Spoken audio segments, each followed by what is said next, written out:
Rain had not fallen on Wren's landing in over a year, but the dust never stopped moving. It rolled through the streets in slow brown waves, coating windows, tools, and the tired faces of people who had learned to stop complaining about it. On the edge of town, past the fuel depots and the noodle stalls, stood a fenced lot filled with broken ships, cracked engines, and metal that no longer remembered what it used to be. This was Daniel Cole's yard, and today, like most days, it smelled of oil and old rust. Daniel was not a young man anymore, but he was not old either.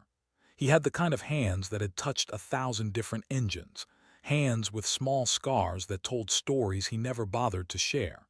He ran the yard alone most days, buying broken ships from traders, farmers, and sometimes pirates who needed quick cash more than they needed proof of ownership. It was not a glamorous life, but it was his, and it paid the bills. That morning, he walked to Kello Station, a trading post built into the side of a hollowed-out asteroid, where auctions were held every week. The air inside smelled like machine grease and unwashed bodies. Traders from a dozen worlds crowded around a raised platform where junk was sold to the highest bidder. Some of it was worth good money. Most of it was worth nothing but the metal it was made of. Running the auction that day was Retta Ilson, a broker known across 3 systems for her sharp business sense and even sharper tongue. She was tall and thin, with feathers along her arms that shifted color when she was excited or annoyed. Right now, they were a dull gray, which meant she was bored. "Next lot," Retta said, her voice carrying easily over the noise of the crowd. "Unidentified debris, class unknown. Recovered from the outer belt 3 months ago. No engine response. No power signature. Basically dead metal, but it might have some good plating inside." A large screen behind her showed an image of the wreck. It was a strange shape, twisted and burned, half buried in rock like something that had crashed and been forgotten. No markings could be seen on the hull. No flags, no numbers, nothing that would tell anyone where it had come from or who it once belonged to. Most of the other buyers barely looked up. A ship with no clear parts and no clear value was a gamble, and most people in that room did not like gambling with their money. But Daniel found himself staring at the image a little longer than he meant to. There was something about the shape of it, something familiar buried under all that damage, though he could not quite say what. "Starting bid 200 credits, Retta announced. Silence. 150. Still nothing. Daniel raised his hand. 150. A few people turned to look at him, mildly surprised, but no one raised a counter bid. Nobody wanted to spend real money on a pile of burned metal that might not even be worth the fuel to haul it home. Retta's feathers flickered a light shade of yellow, her version of a shrug. Going once, going twice, sold to the yard owner in the back. It was almost embarrassing how easy it was. Daniel paid the fee, signed the transfer papers on a cracked data pad, and arranged for a tow crew to haul the wreck back to his lot. As he walked out of the station, one of the older traders, a heavy-set man missing 2 fingers, chuckled and slapped him on the back.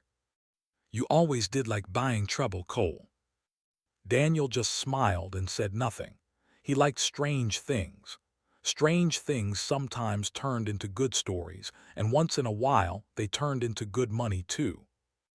By the time the tow ship dropped the wreck into his yard that evening, the sun was setting behind the hills, turning the sky a deep orange that made the dust in the air look almost pretty. The wreck landed with a heavy thud, kicking up a small cloud of dirt. Up close, it looked even worse than it had on the auction screen. Whole sections of the hull were melted and fused together. There were no visible thrusters, no clear cockpit, nothing that gave away its original design. It looked like something that had been through a fire, so intense it had erased its own history. Daniel walked around it slowly, running a hand along the scorched metal. It was cold to the touch, colder than the evening air around it. He crouched near a section where the plating had peeled back slightly, revealing a dark gap underneath.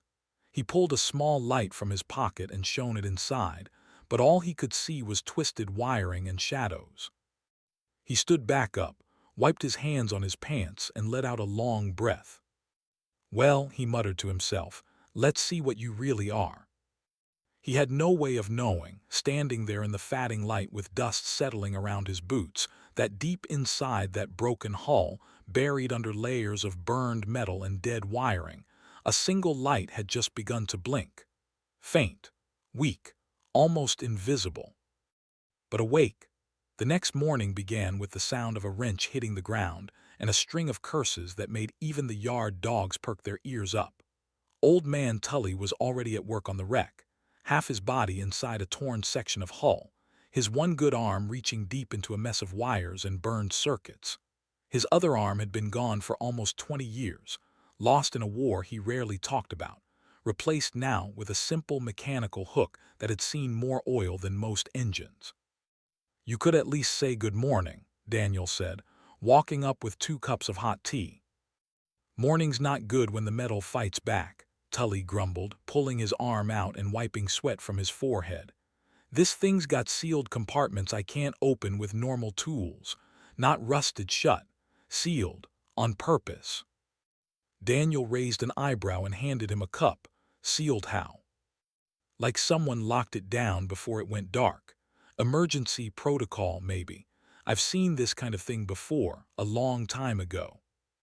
Tully had worked with Daniel for almost 5 years now, ever since wandering into town with nothing but an old duffel bag and a reputation for knowing more about ship engines than anyone else on Wren's Landing. He never talked much about his past, and Daniel never pushed. Some men carried their history quietly, and that was fine by him. They spent the rest of the morning cutting through the outer hull, piece by piece, careful not to damage whatever was underneath. It was slow, frustrating work.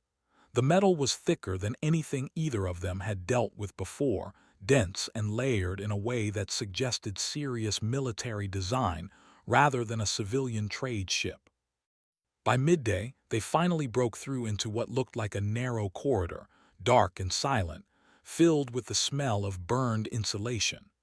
Daniel clicked on a hand light and stepped inside first, ducking under a low beam of twisted metal. "Careful," Tully said from behind him. "If this thing's got old power cells, they could still be live."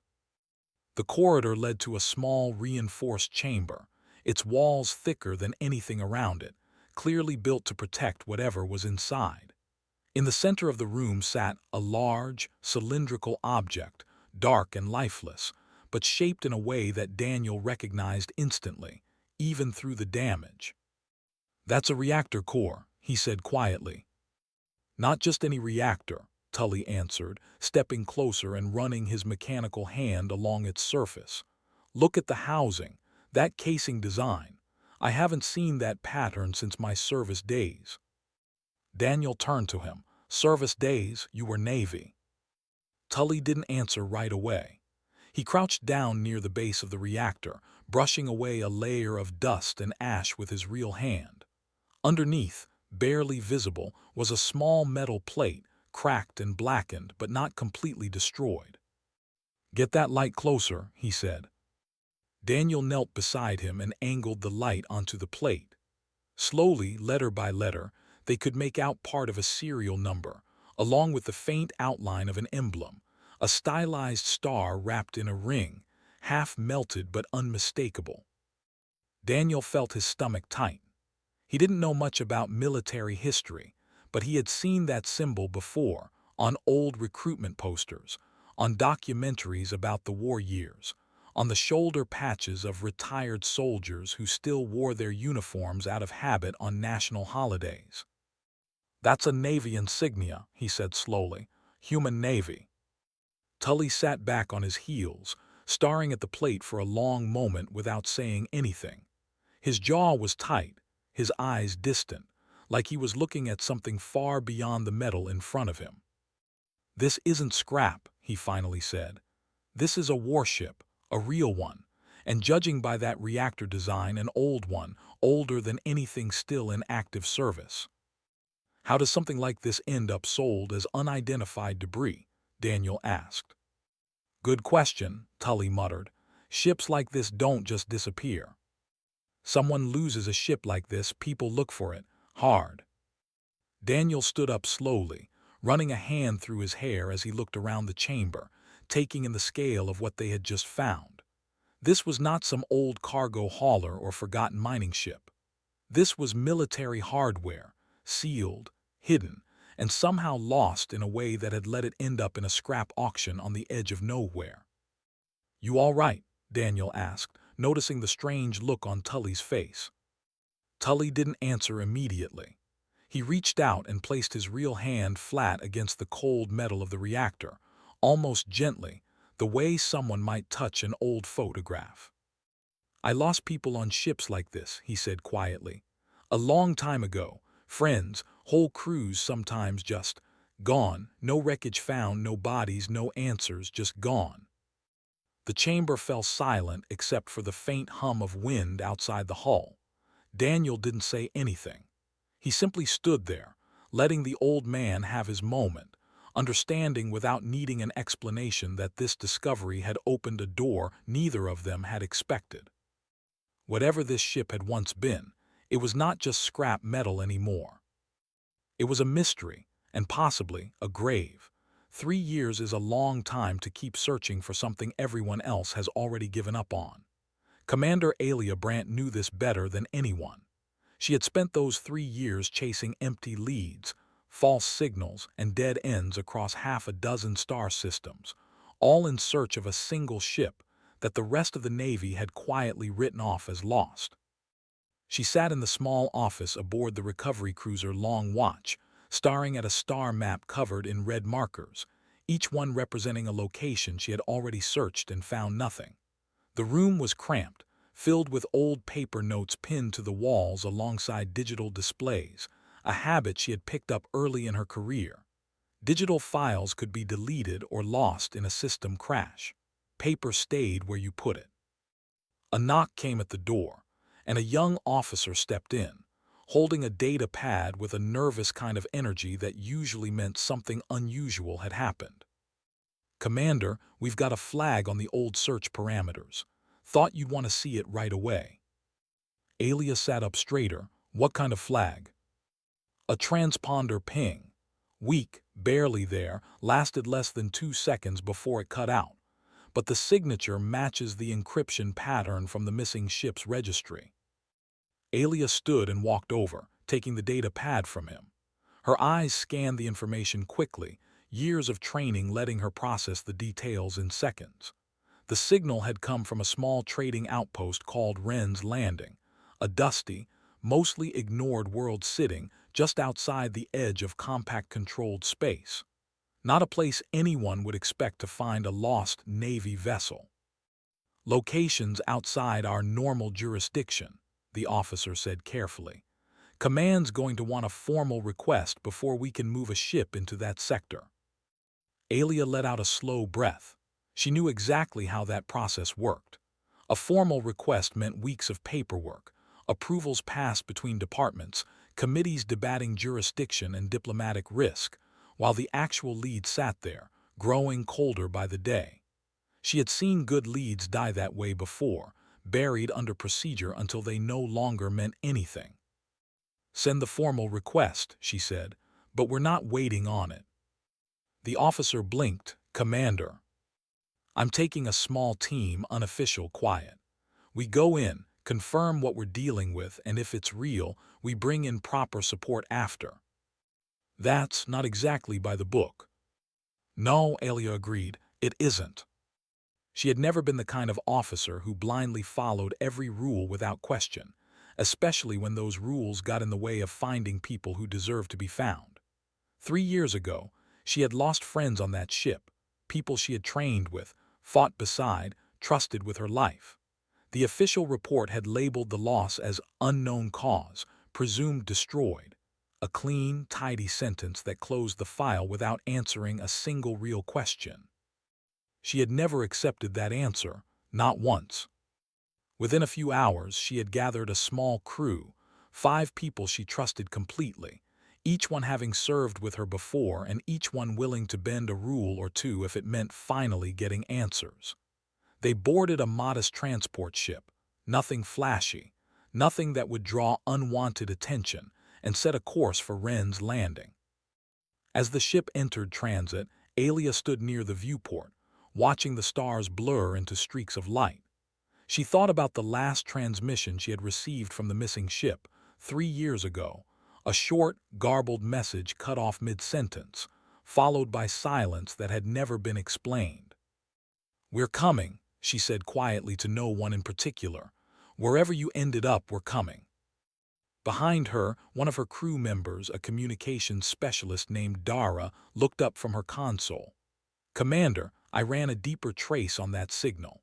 It's definitely tied to a private salvage yard on Ren's Landing. Owners listed as a local named Daniel Cole. Small operation, nothing suspicious in his records. Looks like a regular scrap dealer." "Regular scrap dealer just happened to buy a ghost ship," Alia murmured. "Could be pure luck," Dara offered. "Could be," Alia said, though she didn't sound convinced. "Doesn't matter either way. If that ship is really out there, buried in some junkyard, I want to see it with my own eyes before anyone else gets their hands on it." She thought of the diplomatic complications waiting for her at Ren's Landing, a world sitting in disputed territory, not fully under Navy authority, not fully under compact control either. If word got out that a valuable, possibly classified vessel had turned up there, it wouldn't just be scrap dealers and traders showing interest. Other parties, less friendly ones, would come looking too. She needed to get there first. As the transport ship pushed deeper into unfamiliar space, Alia allowed herself a small, tired smile, the first genuine one in longer than she could remember. After 3 years of dead ends and closed doors, she finally had something real to chase. And she had no intention of losing this lead the way she had lost so many others before. News traveled fast in places where money was tight and curiosity was cheap. By the time 2 days had passed since Daniel and Tully found the reactor core, whispers had already started moving through the trading circles of Ren's Landing. Nobody knew the full story, but pieces of it, a hidden Navy ship, a sealed reactor, and old insignia, had spread just enough to catch the attention of people who made a living noticing things others tried to keep quiet. Daniel was in the middle of reinforcing the fence around the wreck, a task that felt more urgent now than it had before, when a sleek black transport ship descended into the open lot beside his yard. It landed with a hiss of pressurized air, far cleaner and far more expensive looking than anything usually seen in this part of town. The ramp lowered, and a tall, thin figure stepped out, dressed in a formal gray uniform trimmed with silver markings. She had pale blue skin, sharp features, and eyes that studied everything with quick, calculating precision. Behind her walked 2 armed escorts, their posture stiff and disciplined. "Daniel Cole," the woman said, her translated voice carrying an edge of authority. "I am Inspector Serna Val, representing the Collar Compact Fleet Division. I am here regarding an unregistered salvage item currently in your possession." Daniel wiped his hands on a rag and walked over slowly, keeping his expression calm even as his mind raced. "This is private property, Inspector, purchased legally at auction. Papers are in order if you'd like to see them." Val's lips curled slightly, not quite a smile. "Papers listing it as unidentified debris, yes. However, recent scans from orbit suggest otherwise. That vessel carries a power signature far beyond typical scrap. Compact law requires immediate inspection of any unregistered military-grade technology found within our territorial influence." "This isn't compact territory," Tully said, stepping up beside Daniel, his mechanical arm crossed over his chest. "Ren's Landing sits in neutral space, always has." Val's eyes flicked toward him, unimpressed. "Neutral space with disputed status, old man. Status that favors whichever party arrives first with proper authority." Daniel felt his jaw tighten. He had dealt with plenty of pushy traders and stubborn buyers before, but there was something different about the calm certainty in Val's voice. the kind of confidence that came from expecting people to simply hand over what she asked for. "I'm not selling," Daniel said flatly. "And I'm definitely not handing it over without proper paperwork proving your claim." Vol studied him for a long moment, clearly recalculating her approach. "You misunderstand the situation, Mr. Cole. This is not a negotiation. That vessel likely contains valuable technology that, frankly, is wasted sitting in a scrapyard run by people who don't understand what they're looking at." "Try me," Daniel said. For a brief second, something flickered behind Vol's composed expression, mild irritation, quickly hidden again. She had clearly expected an easier target, a simple scrap dealer who would fold the moment official-sounding words and armed escorts showed up. Instead, she found a man standing firm, unwilling to back down. "I'll make this simple," Vol said, her tone shifting to something colder. "I am authorized to offer you 5,000 credits for immediate transfer of the vessel, a generous offer for a pile of burned metal you clearly cannot properly maintain." "Not interested," Daniel replied without hesitation. Vol's escorts shifted slightly, hands resting near the weapons at their sides, a silent reminder of the power difference between them. Tully noticed immediately, his body tensing, old instincts from a life he rarely spoke about rising quickly to the surface. "Careful," Tully muttered under his breath. "You should reconsider," Vol said, her voice quieter now, more pointed. "I can return with proper seizure authority within a day. It would be far simpler and safer for everyone if you cooperated now." Daniel held her gaze, refusing to look away. He didn't fully understand yet what they had found buried inside that wreck, not completely, but he understood enough to know it mattered, and that handing it over to someone so eager to claim it without explanation felt deeply wrong. "Come back with real authority," Daniel said evenly, "and we'll talk. Until then, this is my property on my land and you're trespassing." For a tense moment, nobody moved. Then Vol gave a small, tight nod, more warning than agreement. "Very well," she said. "I'll return, Mr. Cole, and next time I won't be asking politely." She turned sharply and walked back up the ramp of her ship, her escorts following close behind. Within minutes, the transport lifted off, engines roaring as it disappeared into the darkening sky, leaving behind a cloud of dust and an uneasy silence. Tully let out a long breath once the ship was gone. "That went about as well as I expected." "She'll be back," Daniel said, watching the empty sky where the ship had vanished. "With more than just words next time." "Then we'd better figure out what we're really sitting on," Tully said, "before she does it for us." Daniel nodded slowly, glancing back toward the scorched hull sitting quietly in his yard, its secrets still buried deep inside. Whatever this ship truly was, it had just become far more than a lucky find. It had become a target. The night after Inspector Vol's visit, Daniel barely slept. He lay awake staring at the ceiling of his small home, listening to the wind push dust against the windows, his mind replaying the conversation over and over. Vol had not been bluffing. People with that kind of confidence rarely were. Whatever time they had left before she returned with real authority was likely short, and if they wanted any chance of proving the ship's true importance, they needed answers fast.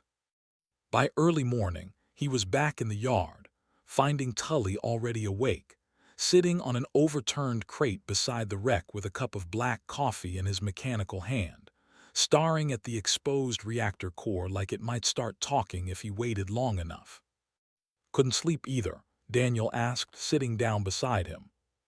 "Old habits," Tully said. "Used to stay up thinking about ships like this all the time, back when it was my job to know them inside and out." Daniel studied him for a moment. "You keep saying things like that. Maybe it's time you actually told me what you used to do."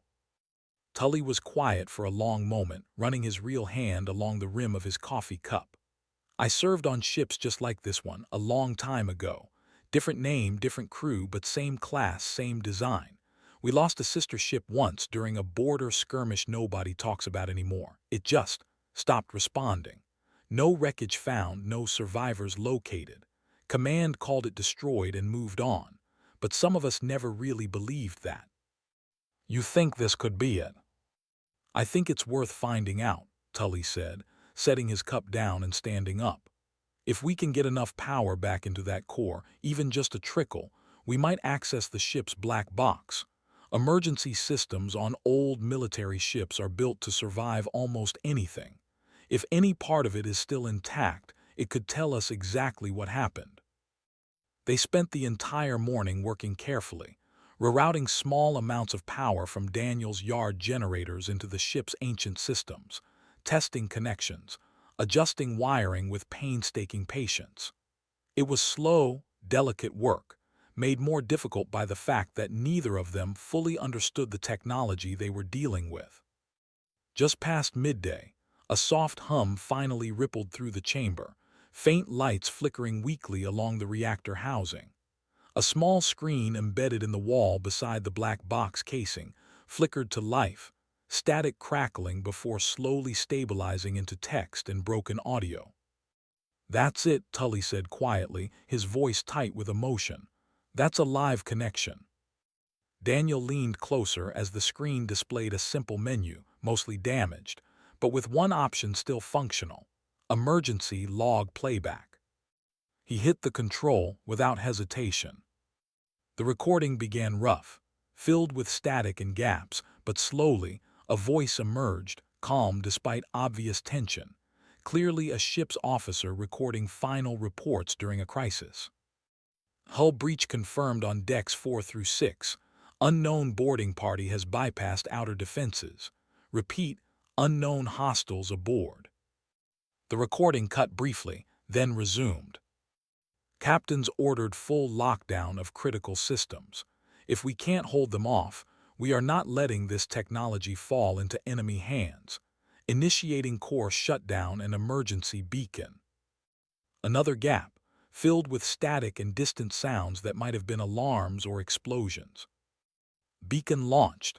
If anyone receives this, our position was compromised during patrol near the outer trade routes.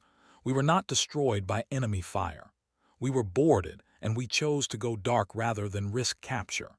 If this log is being heard, it means we didn't make it back. Please make sure our families know we didn't just disappear. We made a choice, and we stood by it until the end."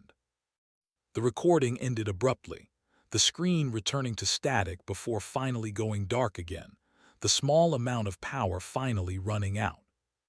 Neither Daniel nor Tully said anything for a long moment. The chamber felt heavier now, filled not just with old metal and dust, but with the weight of what they had just heard. "They weren't lost," Tully finally said, his voice rough. "They made a choice, sealed themselves up, sent out a beacon, and just waited, hoping someone would eventually find them." "But the beacon never reached anyone," Daniel said. "Not until now." Tully nodded slowly, staring at the dark screen. "Signal interference out here is common. Probably scattered the transmission before it ever reached a proper receiver. This ship's been sitting out there for years, drifting, waiting, completely forgotten." Daniel felt something shift inside him, a mix of sadness and quiet determination. This was no longer just an interesting find or a lucky auction bid. This was the final act of people who had made an impossible choice, and their story deserved to be heard by someone who actually cared. Before either of them could say anything else, a low rumble echoed across the yard, growing steadily louder. Daniel stepped outside just in time to see multiple ships descending rapidly from the sky, engines roaring, kicking up massive clouds of dust as they landed just beyond the fence line. But these ships were different from Val's sleek compact transport. These bore the unmistakable markings of the Navy. Dust was still settling when the ramps of the Navy ships lowered, and a group of armed personnel moved out in quick, disciplined formation. At the front walked a woman in a Navy uniform, her posture sharp, her eyes scanning the yard with the kind of focus that came from years of searching for exactly this moment. Daniel stepped forward cautiously, raising a hand in a gesture of peace rather than threat. "This is private property. Mind explaining why half a fleet just landed in my yard?" The woman studied him for a moment before answering. "Commander Alia Brandt, Deep Space Navy Recovery Division. We picked up a transponder signal originating from this location, tied to a vessel that's been listed as missing for the past 3 years." Before Daniel could respond, the sound of another engine cut through the air. Everyone turned as Inspector Val's black transport ship descended sharply, landing hard just beyond Brandt's formation. Val stormed down the ramp, flanked by her armed escorts, her expression a mixture of frustration and forced composure. "This is compact adjacent territory," Val announced loudly, addressing Brandt directly. "That vessel falls under compact jurisdiction for unregistered salvage. I have already initiated seizure proceedings." Brandt turned to face her, entirely unbothered by the sudden confrontation. "That vessel carries an active Navy transponder signature and confirmed personnel logs identifying it as a lost military ship. Under Interstellar Salvage Treaty, recovery rights belong to the originating military authority, not local seizure claims." Val's feathers, or in her case, the fine scales along her jaw, flushed a deeper shade, a clear sign of irritation. "You have no proof of that without a full inspection." "We have proof," Daniel said suddenly, stepping forward. Both women turned toward him. "We recovered part of the ship's emergency logs this morning, recorded voice confirmation, along with visual identification of a Navy insignia on the reactor housing." Brandt's expression shifted slightly, a flicker of cautious hope breaking through her professional composure. "You have that recording?" "We do," Tully said, walking up beside Daniel, his mechanical arm resting casually at his side despite the tense standoff around them. Val clearly recognized the shift in leverage, her jaw tightening as she glanced between Daniel, Tully, and the growing number of Navy personnel now surrounding the yard. Continuing to push her claim in front of confirmed evidence and armed opposition was quickly becoming a losing position, and she knew it. "This isn't finished," Val said stiffly, though the confidence had noticeably drained from her voice. "The compact will file a formal complaint regarding jurisdiction." "File whatever you like," Brandt said calmly, "but you're leaving my recovery site effective now." For a long moment, Val held her ground, clearly weighing her options. Then, with a sharp turn, she signaled her escorts and marched back toward her ship without another word, her earlier confidence replaced with barely hidden frustration. Within minutes, her transport lifted off and disappeared into the sky, leaving the yard significantly quieter. Brandt let out a slow breath before turning her attention back to Daniel and Tully. "I'd like to see that recording and the ship itself, if you don't mind." "This way," Daniel said, leading her toward the wreck. Inside the reinforced chamber, Brandt knelt beside the reactor housing, running her fingers gently along the faded insignia, her expression unreadable for a long moment. When Tully replayed the recovered emergency log, she stood perfectly still, listening in complete silence, her jaw tightening at certain points, her eyes glistening slightly by the time the recording ended. "I served with some of these people," she said quietly, once the log finished playing.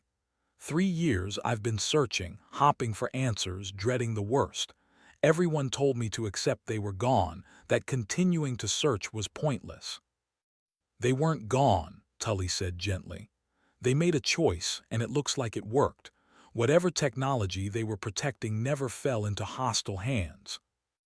Brandt nodded slowly, wiping her eyes with the back of her hand before straightening her posture again, composing herself with visible effort. "Thank you," she said, looking between Daniel and Tully. "Both of you. If you hadn't bought this ship, hadn't taken the time to dig into it, this crew's sacrifice might have stayed buried forever." "Wasn't planning on being part of history," Daniel said with a small, tired smile. "Just wanted some spare parts." Brant allowed herself a small laugh, the tension of the past few hours finally easing slightly. Well, history had other plans, it seems.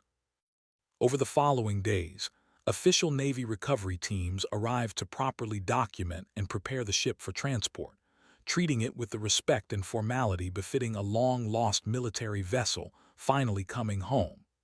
Daniel was offered generous compensation, more money than he had ever seen in one place. But he found himself caring less about the payout and more about watching the process unfold, the quiet dignity of a forgotten crew finally being acknowledged. Tully spent hours talking with Brant and her team, sharing stories, offering technical knowledge that proved invaluable in understanding the ship's final moments. For the first time in years, he seemed lighter somehow, like an old weight had finally eased off his shoulders. On the final day, as the recovered ship was carefully loaded onto a large transport vessel, escorted by a full Navy honor guard, Daniel stood at the edge of his yard, watching quietly. Tully walked up beside him, holding 2 cups of tea, exactly like the ones from that first morning when this had all started. "Feels strange," Daniel said, accepting the cup. "Selling scrap metal for years, and this ends up being the most important thing I ever bought." "Some of the best finds don't look like much at first," Tully said, watching the ship lift slowly into the sky. "You just have to be willing to dig a little deeper." As the ship disappeared into the clouds, finally heading home after years of silence, Daniel walked back toward his yard, past rows of broken engines and forgotten hulls, and paused beside a small hand-written sign he had placed earlier that morning. It simply read, "Not for sale." Somewhere behind him, the wind picked up, scattering dust across the empty space where the wreck had once sat, as if quietly closing the final chapter on a story that had waited far too long to be told.